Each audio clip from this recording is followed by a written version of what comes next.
Hi friends, कसे आहात सगळे. मी आहे जयश्री आणि महा एक्झाम्स यूट्यूब चॅनलवर तुमचं पुन्हा एकदा खूप खूप मनापासून स्वागत. तर फ्रेंड्स, आज आपण पाहणार आहोत 7 ऑगस्ट 2026च्या काही चालू घडामोडी. त्याआधी जर चॅनलवर नवीन असाल आणि चॅनलला सबस्क्राईब केलं नसेल तर महा एक्झाम्स यूट्यूब चॅनलला नक्की सबस्क्राईब करा. चला तर मग वळत आपल्याच्या विषयाकडे. आता पहिली बातमी आहे, श्रीलंकेच्या सर्वोच्च नागरी किंवा राज्य सन्मानाने कोणाला सन्मानित करण्यात आलेले आहे? उत्तर आहे एल सुब्रमण्यम. स्पष्टीकरण पाहूया. प्रसिद्ध व्हायोलिन वादक सुब्रमण्यम यांना श्रीलंकेच्या सर्वोच्च शासकीय सन्मानाने गौरवण्यात आलेले आहे. पुढे पाहूया. केंद्रीय मंत्रिमंडळाने PM किसान योजनेला कोणत्या वर्षापर्यंत वाढवण्यास मंजुरी दिलेली आहे? उत्तर आहे 2031 पर्यंत. स्पष्टीकरण पाहूया. केंद्रीय मंत्रिमंडळाने पंतप्रधान शेतकरी सन्मान निधी म्हणजेच PM किसान योजनेचा कालावधी आर्थिक वर्ष 2030-31 पर्यंत वाढवण्यास मंजुरी दिलेली आहे. पुढे पाहूया. अलीकडेच हँडलूम टेक्नॉलॉजीमध्ये सेंटर ऑफ एक्सलन्सचे उद्घाटन कोठे करण्यात आले? उत्तर आहे IIT दिल्ली येथे. स्पष्टीकरण पाहूया.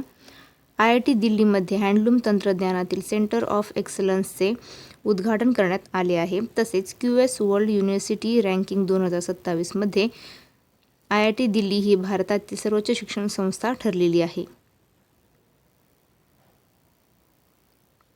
पुढे पाहूया. भारतीय नौदलाचे नवे उपप्रमुख म्हणून कोणी पदभार स्वीकारलेला आहे?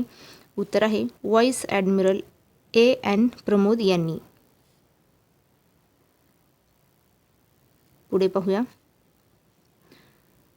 ग्लू तलाव ही कोणत्या राज्याची पहिली रामसर साईट ठरलेली आहे? उत्तर आहे अरुणाचल प्रदेश.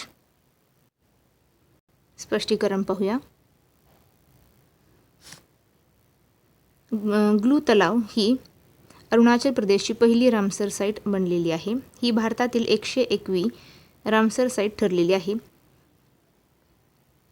100वी रामसर साईट सुरहताल बलिया उत्तर प्रदेश ही होती. पुढे पाहूया. पुढचा प्रश्न. 135व्या ड्युरंट कप फुटबॉल स्पर्धेचे उद्घाटन कोठे झाले? उत्तर आहे गुवाहाटी येथे. पुढे पाहूया. राष्ट्रपती द्रौपदी मुर्मू यांनी जगद्गुरू कृपाळू विद्यापीठाचे उद्घाटन कोठे केले? उत्तर आहे Cuttack, Odisha.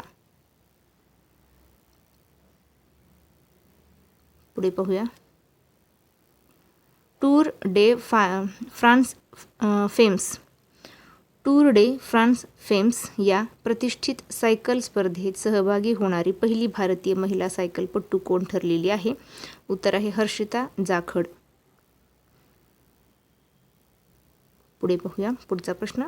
The EV evolution then now and next of electric vehicles या पुस्तकाचे लेखक कोण आहे? उत्तर आहे अनिल शास्त्री. पुढचा प्रश्न पाहूया. तैपेई ओपन बॅडमिंटन स्पर्धेत महिला एकेरीचे विजेतेपद कोणी जिंकले? उत्तर आहे तन्वी शर्मा हिने. पुढचा प्रश्न. इंडिगो एअरलाइन्सचे नवे CEO म्हणून कोणी पदभार स्वीकारलेला आहे?